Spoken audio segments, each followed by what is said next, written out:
In the OT, you're constantly tweaking blood pressure and cardiac output. But to manage it intelligently, you need to know the difference between afterload and contractility, and what you can actually control. Let's simplify both. Afterload, the resistance to ejection. Afterload is the load the heart must overcome to eject blood during systole. Imagine the left ventricle trying to push blood into the aorta. If the aorta is narrow or stiff, the afterload is high. If the vessels are dilated or relaxed, the afterload is low.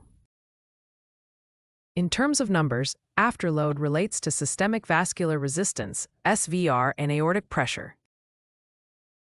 What increases afterload? Hypertension, vasoconstriction, example norepinephrine, aortic stenosis, high PEEP, or increased intrathoracic pressure.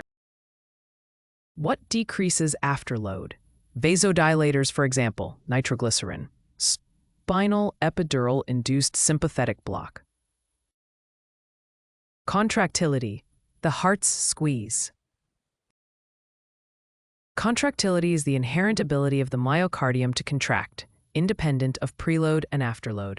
It's how strongly the ventricle can pump, regardless of how full it is or how tight the vessels are.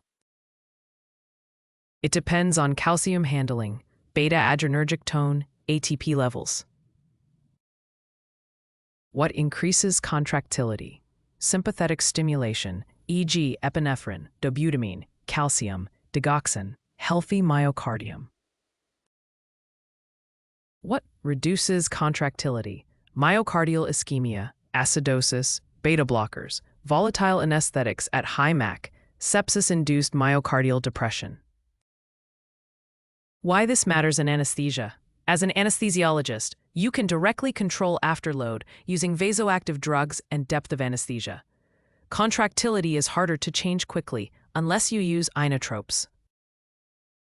A drop in BP could be low preload, give fluid; high afterload, give vasodilator; low contractility, give inotrope.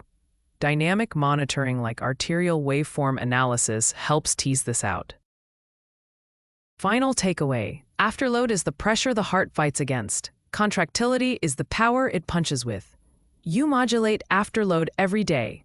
Learn to recognize when contractility needs a boost.